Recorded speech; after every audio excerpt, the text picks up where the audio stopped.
ప్రభుత్వం, ఇక్కడ కూడా మా ప్రభుత్వం. అన్ని ముఖ్యమంత్రి గారు 22 నెలలు అయినా ఇంతవరకు ఒకే ఒక్క డిఏతో కాలక్షేపం చేస్తున్న ఈ ప్రభుత్వం ఇంకెన్ని రోజులుగా 23 జూలై నాటి నుండి పిఆర్సీ 12వ పిఆర్సీ అమలు కావాలి.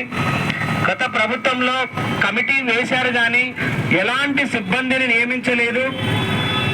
ఆ పేరుకు మాత్రమే కమిటీ వేశారు. ప్రభుత్వం మారిన తర్వాత ఆయన రాజీనామా చేసి వెళ్ళిపోవడం జరిగింది.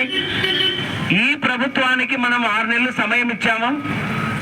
గత సంవత్సర కాలంగా ఉపాధ్యాయులు, ఉద్యోగులు చాలా ఆందోళనలో ఉన్నారు. ఆర్థికంగా రావాల్సినటువంటి బకాయిల విషయం అయితేనేమి, 12వ పిఆర్సీ విషయం అయితేనేమి, ఈ విషయంలో అనేక ఆందోళనలో ఉన్నటువంటి ఉపాధ్యాయులు, ఉద్యోగులు ఆందోళనలో ఉంటే దానికి ప్రతిబింబంగా యూటీఎఫ్ అనేక పోరాటాలు గత 6 నెలలుగా చేస్తూ ఉంది.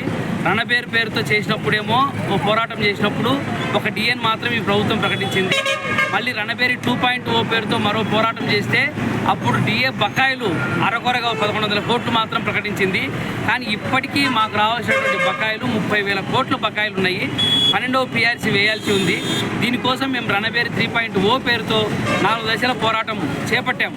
కానీ వాస్తవానికి ఈ ప్రభుత్వం బకాయిలు అని మేమేదో పాలిష్డ్గా మాట్లాడుతున్నాం. కానీ ఈ ప్రభుత్వం మాకు బాకీ ఉంది.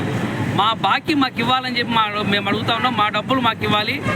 ఈ ప్రభుత్వం వచ్చినప్పుడు 2 సంవత్సరాలుగా అనేక సంక్షేమ పథకాల పేరుతో, ఉచితాల పేరుతో ప్రజలకు, అన్ని రంగాల వాళ్ళకు ఇస్తూ ఉంది.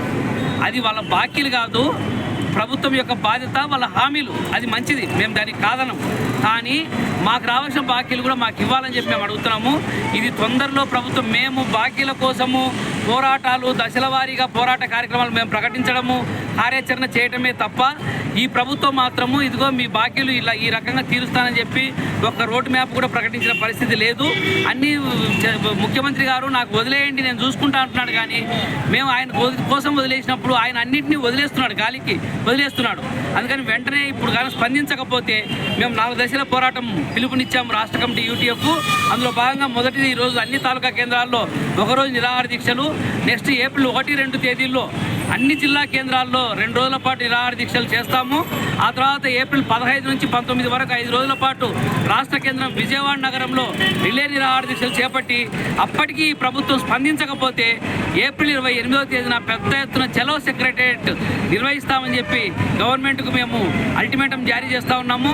వెంటనే ప్రభుత్వము పట్టించుకోవాలి, లేకపోతే పెద్ద ఎత్తున పోరాటం చేస్తామని చెప్పి అన్ని ఇంకా ఏ సంఘాలు అయితే కలిసి వస్తాయో ఉద్యోగ ఉపాధ్యాయ సంఘాలు చేసి అందరినీ కలుపుకునైనా ఇంకా పెద్ద ఎత్తున పోరాటం చేస్తామని చెప్పి గవర్నమెంట్ని హెచ్చరిస్తా ఉన్నాం. కె. సురేష్ కుమార్, యూటీఎఫ్ రాష్ట్ర సహ అధ్యక్షుడు.